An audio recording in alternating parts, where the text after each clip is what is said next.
네, 오늘부터 이틀간 한일 정상회담 진행되는데요. 시작부터 부정 여론이 거셉니다. 과연 의미 있는 성과가 나올지, 그 의미 있는 성과가 뭔지 외교통이시죠.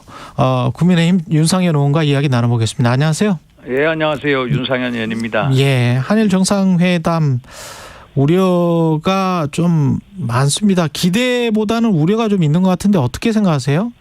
예, 우려가 있는 게 사실입니다. 예. 최근에 여론조사 보면은요, 예. 많은 분들이 우려하고 있습니다. 어떤 의미가 있어야 될까요? 의원님께서는 어떻게 생각하십니까? 일단은 윤석열 대통령이 이제 2018년 10월이거든요. 예. 대법원에 그 미쓰비시 중공업 신일본 제철에 강제 동원, 징용된 이제 분들의 이 개인적인 손해배상 청구권에 대해서 맞다, 손해배상 청구해라 해가지고 한 분당 1억에서 1억 5천만 원 정도의 이제 지급을 해야 된다 했고요.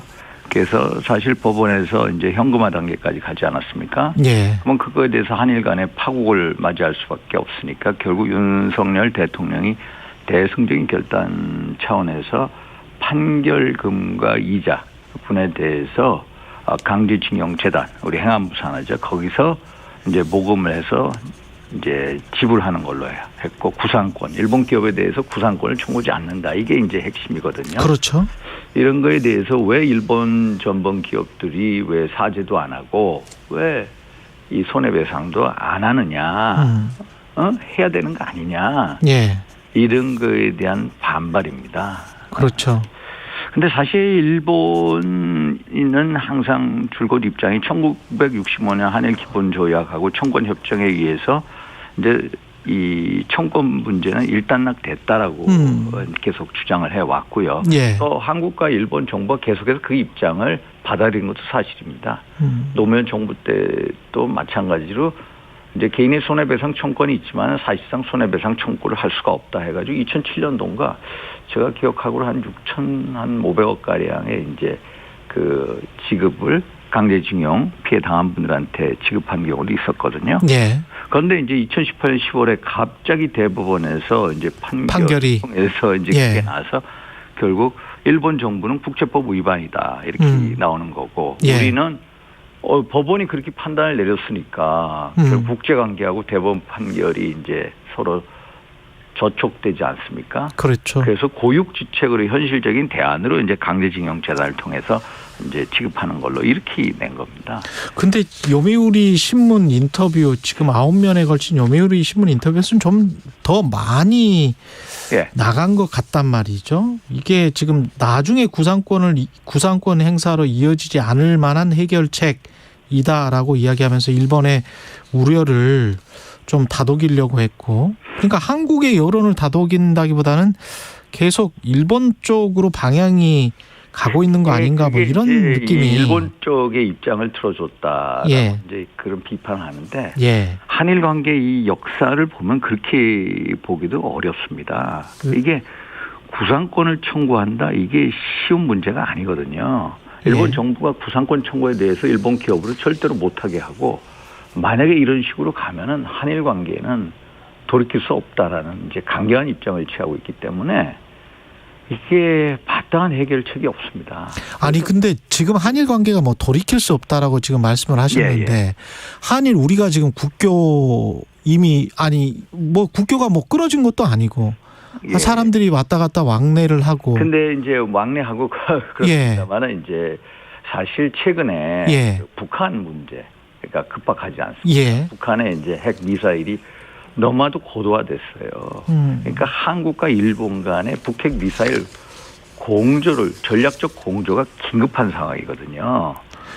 그거는 근데 일본이 그 긴급한 거지 우리가 긴급한 건 아니지 않습니까? 긴급한 겁니다. 예를 들어서요. 2019년 제가 봄인가 예. 우리가 북한이 탄도미사일 발사 실험했습니다. 예. 그때 우리 합참에서 한 400, 제 기억에 20km 날아갔다고 했는데 일본은 아니다. 600km 날아갔다. 이런 식으로 했거든요. 예. 근데 그 다음날 바로 우리 한국 이 문재인 정부가 맞다. 600km 날아갔다. 이 한미 간의 어떤 전략적 군사적 공조가 북핵 미사일 문제를 대처하기 위해서는 엄청 필요한 상황이거든요. 그래요? 그리고 또 미국 중심으로 반도체 뭐 여러 가지 경제 안보적 측면에서 공급망 재편 문제가 있거든요. 예. 그런 문제를 보더라도 그렇고 또 중국이 날로 동북아시아에서 이 위협적인 공세가 커지지 않습니까? 예. 이런 거에 대처하는 측면에서 한일 간에 이거를 풀 수밖에 없다. 그리고요, 한번 현실적으로 한번 보시면요. 지금 15분이 이제 원고 그렇죠. 측으로 해서 이제 승소를 했습니다. 그런데 그렇죠. 13분 이미 돌아가셨어요. 그래서 유족들이죠. 예. 예, 유족들이 하는데 유족들도 이제 동의하는 분위기고요. 세 분은 근데 이제 거부를 생존 피해자들 세 분은 거부를 세 하셨고. 분은 이제 반대하시고 있고요. 예. 그런데 이러한 소송이 앞으로 지금 원고 지금 재판 진행되는 게 지금 1000여 분이 있으세요. 그럼 1000여 분의 이 문제를 어떻게 할 거냐. 이분들이 돌아가시기 전에 이거에 대한 해답을 줘야 되는데 이렇게 무책임하게 앉아있을 수는 없다라는 게 이제 정부의 입장입니다.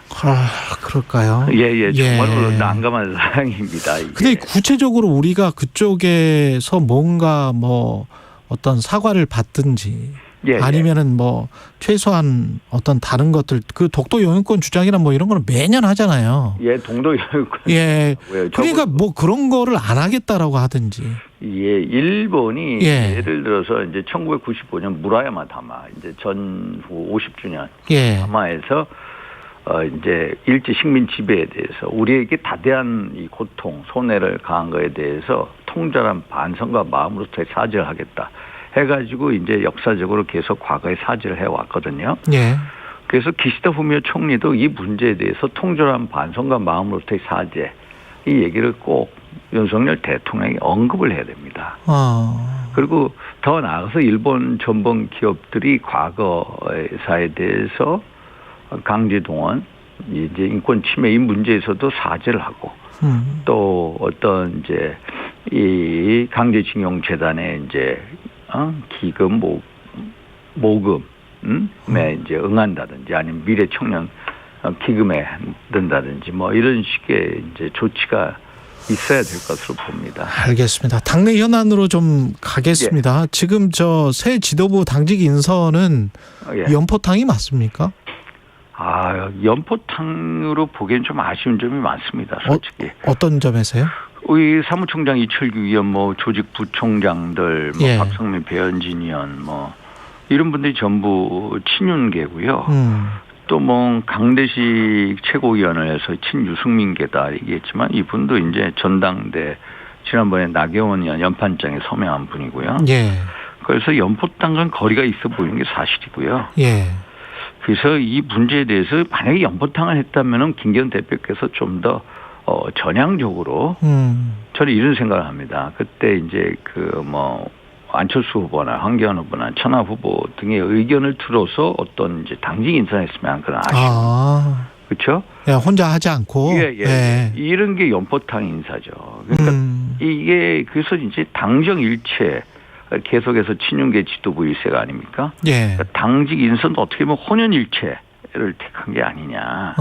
그래서 오히려 이제 이분들 생각은 국회가 이제 민당이 압도적으로 장악하고 있는 상황에서 당이 대통령을 이제 강력하게 뒷받침해야 되겠다. 이런 의지를 드러낸 것으로 보이거든요. 그래서 사실 연포탕으로 불리기 어려서 자꾸 연포탕 얘기한다는 것 자체가 좀 아니어서 비춰질 수가 있기 때문에 이런 말씀 안 하시는 게 좋겠다 이런 생각이 듭니다.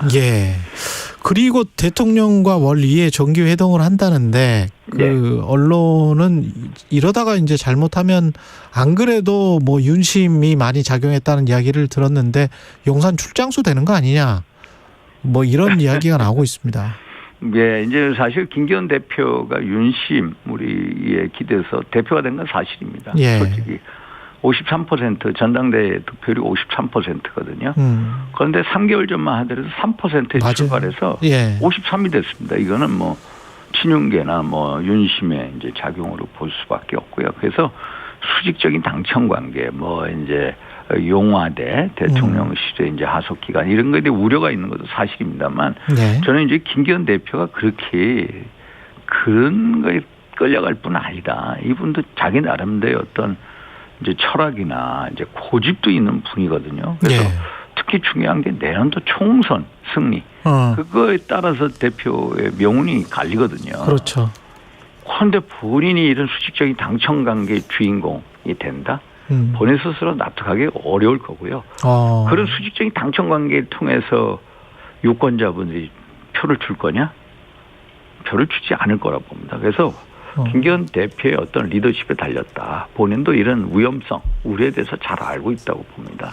그 원내대표도 사실은 뭐 수도권 대 영남의 구도를 이야기하시는 분들이 많던데 의원님도 거론이 되고 있습니다. 원내대표에. 제가 이제 수도권 출신에 거론이 되는데요. 예.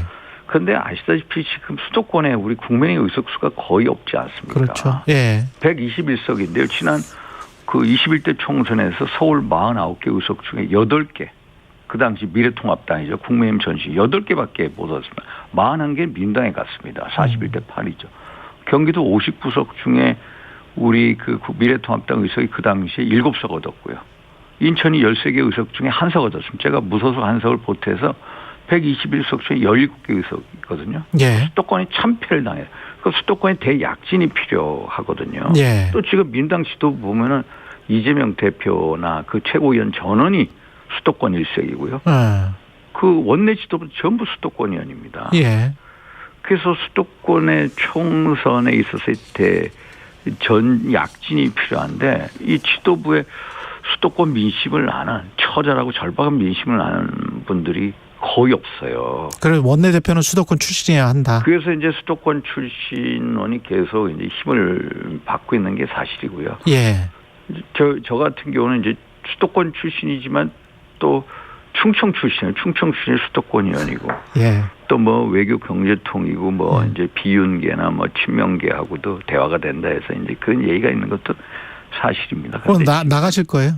지금은 아직 뭐 그럴 단계 뭐 얘기할 단계 아니고요. 지금은 우선은 이제 그 김기현 대표 체제 안착이 중요합니다. 예. 지난 전당대회를 통해서 여러 가지 이제 대통령실 윤심 논란 등이 많지 않았습니까? 예. 내부적으로는 대단히 사분오열돼 있습니다. 솔직히 이것을 이제 봉합을 하고 일심동체로 가는 게 단합을 하는 게 중요하다. 그래서 지금은 단합해야 될 때지 뭐 원내대표 나간다 뭐 한다 얘기할 때가 아니라고 봅니다. 알겠습니다. 여기까지 듣겠습니다. 지금까지 국민의힘 윤상현 의원이었습니다. 고맙습니다. 예, 감사합니다. 예, KBS 라디오 최경영의 최강시사 1부는 여기까지고요. 잠시 후 2부에서는 정동영 전 통일부 장관 만나보고 한 번 더 뉴스도 준비되어 있습니다.